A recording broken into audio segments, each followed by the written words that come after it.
Hey guys, so as you can see, I want to talk about my favorite standalone books. And I know I'm not sure how long ago I put my top 10 favorite series up, but I thought, hey, I need to put my favorite standalones up. It's kind of like there's a lot of videos in between my series and my standalones. But anyway, I have a lot of books here, a lot of standalones. There's more than 10, and there is a few children middle grade books here. I'm not gonna apologize to that. It's that this always has this place in my heart where every time if someone asks me what my favorite standalone one, I do think of those. So yeah. Anyway, the first three books are actually Jodi Picoult books, and you have My Sister's Keeper, which is actually the first book I ever read by her, and this one's actually one of her famous books, and they made a movie out of it.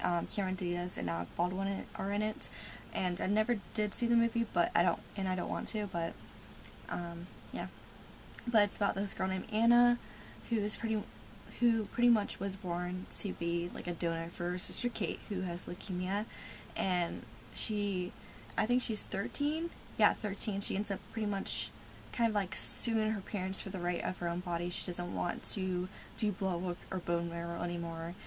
And yeah, even though she loves her sister to death, but the ending kind of ripped my heart out of my chest. Just saying. The next one is actually the second book I ever read by her, and that is Vanishing Acts.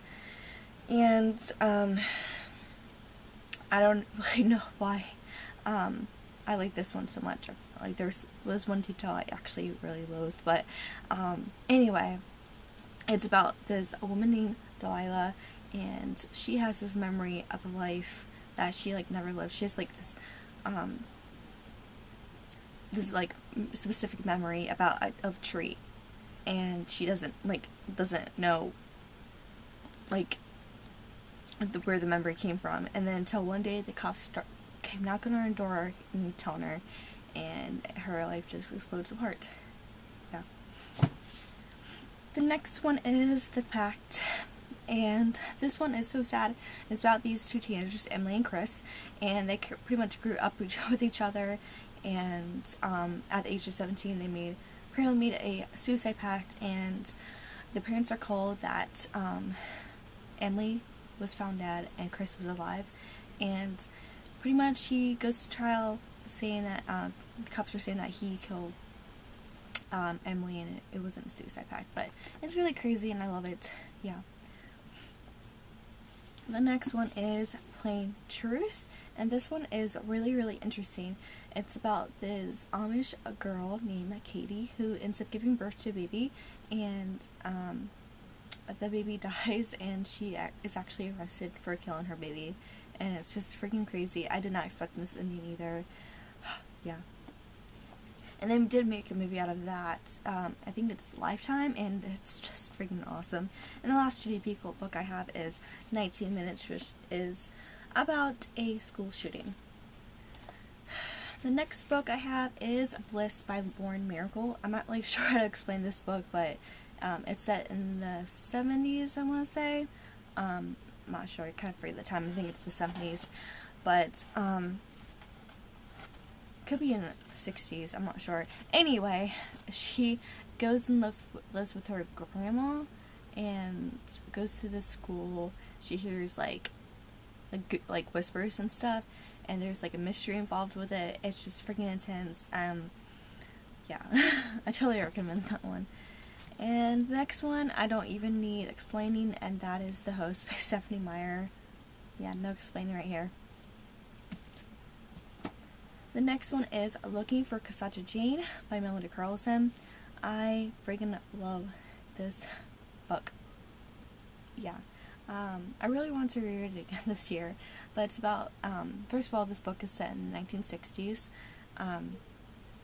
It's about this teenage girl named Cassandra Jane who is against like religion. Her dad is verbally abusive and he's alcoholic, and well, anyway, later on she finds herself in a cult. So yeah, it's really intriguing. The next few ones are the middle grade children's ones, and the first one is actually part of a first book to a series. But I grew up thinking it was a standalone, and you don't have to read all the books of the series to get it over. But anyway, and then that is Putting Boys on the Ledge by Stephanie Davis. Or Steffi Davis, whatever you want to pronounce. But it's so fast. I can read this in an hour. It's really quick. It's so cute. Yes. The next one is, it's really fast too, and it's What Every Girl Besides Me, Except Me Knows by Nora Rain Baskin. And this one's really cute. It's definitely preteen. It says ages 10 and up, but this one is about this girl named Gabby who's 12, who's her mom died when she was a lot younger, and her dad has this girlfriend that Gabby actually finally feels like she can connect with, and it's like really confusing. But anyway, when they break up, Gabby kind of sets out trying to find the mystery of her mom's death. But yeah, I'm not really good at explaining plots. I'm really sorry. And the next one I actually mentioned before. I'm actually mentioning some of these, I believe. But the next one is Things Not Seen by Andrew Clements. This one is actually also a series, but you don't have to read the other books. Like this, because the other two ones are not really even about Bobby, which this is the main character, by the way. It's about this boy named Bobby who ends up waking up one morning finding that he's invisible. It sounds really interesting, right? And I'm about to sneeze. Yeah, love this book. The next one, I'm not even... It is Flipped by Gwendolyn Van Dralen. Freaking love this book. Love the movie too. But it's about this boy named Bryce and this girl named Julie. And when they first met, Julie was like obsessed with him and Bryce could not stand her.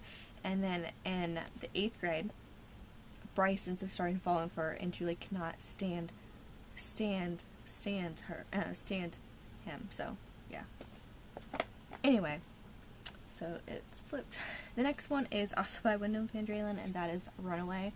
It's about this girl named Holly who's a runaway, and it's kind of like her diary, I guess, journal of her, and it's actually kind of a sequel to, or prequel of her to, a book in the See Me Keys series, yeah, which is kind of like a middle grade Nancy Drew series, by the way, in case you were curious.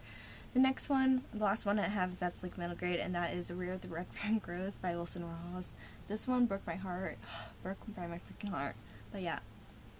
It's about this boy named Billy who really wants a dog, and he ends up finding 2 dogs who are bloodhounds, bloodhound, and he ends up training them to be hunter dogs, and yeah.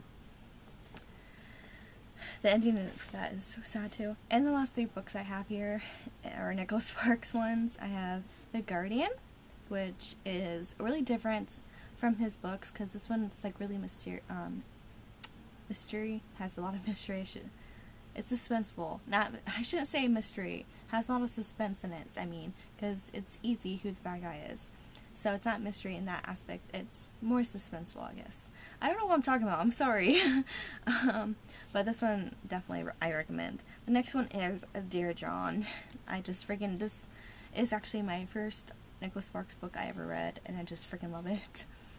And the last one is The Wedding, and this one's actually really different from his other books too. It's the couple is already married, first of all, and the couple is in their 50s, so that's another aspect that is different. I freaking love it. It's one of his most romantic books ever, so yeah. So those were all the books I have here, and I'm sorry I'm so terrible at talking about plots. Yeah, I really need to work on that. But anyway, that was it. Bye.